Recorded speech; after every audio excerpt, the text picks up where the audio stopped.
నా పేరు జాగట విజయశేఖర్, ఏపీ రాష్ట్ర మాల మహానాడు స్టేట్ ప్రెసిడెంట్. ఈరోజు కడప నగరంలో ఆర్టీసీ బస్టాండ్ దగ్గర ఉన్నటువంటి అంబేద్కర్ గారి విగ్రహం దగ్గర 135వ జయంతి సందర్భంగా ఘనంగా వేడుకలు చేసుకోవడం జరిగింది. సోదరులారా, అంబేద్కర్ గారి ఆశయం రాజ్యాధికారం. రాజ్యాధికారం రానిదే మనం ఎన్ని ప్రయత్నాలు చేసినటువంటి ఉపయోగం ఉండదు. కాబట్టి అంబేద్కర్ గారి యొక్క రాజ్యాంగం ఏ విధంగా వస్తుంది అని చెప్పినారంటే, ఎస్సీ ఎస్టీ బీసీ మైనార్టీలను కలుపుకొని వారి ద్వారా మనందరము ఏకమై రాజ్యాధికారం కోసం ప్రయత్నం చేస్తాం.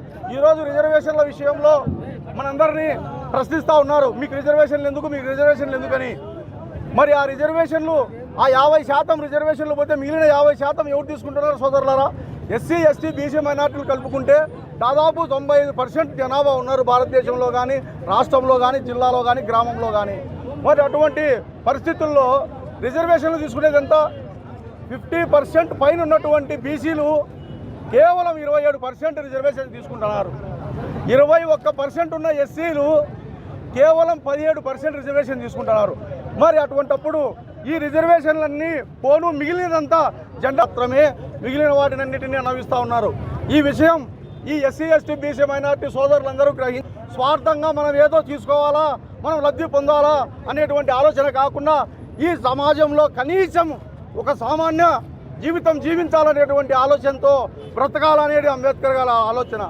మనం ఎంత దుర్భరమైన పరిస్థితిలో జీవించినామో మనందరికీ తెలుసు. ఎంత ఘోరంగా ఓటు హక్కు లేక, నైతిక విలువలు లేక, కట్టుకోవడానికి బట్టలు లేక చాలా దుర్భరమైన జీవితం జీవించినటువంటి పరిస్థితి అందరికీ తెలుసు సోదరులారా. అలాంటి పరిస్థితుల్లోంచి డాక్టర్ అంబేద్కర్ గారు జన్మించిన తర్వాత 1891లో ఏప్రిల్ 14న జన్మించిన డాక్టర్ బిఆర్ అంబేద్కర్ గారు మన బ్రతుకులన్నిటినీ ఆయన స్వయంగా చూసి, ఆయన కూడా అనుభవించి, ఆయన ఖచ్చితంగా మనం చదువుకొని ఈ యొక్క మన జీవితం ఈ విధంగా ఎందుకుంది అని చెప్పేసి ఆయన చదివి ఉన్నతమైన శిఖరానికి ఎదిగి మనకు భారత రాజ్యాంగం ద్వారా మనకు హక్కులు కల్పించి రిజర్వేషన్స్ కల్పించడం జరిగింది సోదరులారా. కాబట్టి ఈరోజు భారతదేశంలో ఉన్నటువంటి ఎస్సీ ఎస్టీలు బీసీలు కానీ మనము ఈరోజు చూస్తున్నాం, వాళ్ళు ఎమ్మెల్సీలుగా కానీ, ఎమ్మెల్యేలుగా కానీ, మినిస్టర్లుగా కానీ కొనసాగుతూ ఉన్నారు అంటే కేవలం అది అంబేద్కర్ గారు రిజర్వేషన్ వల్లనే అని అందరూ తెలుసుకోవాలి, ఈ సందర్భంగా తెలియజేసుకుంటున్నా.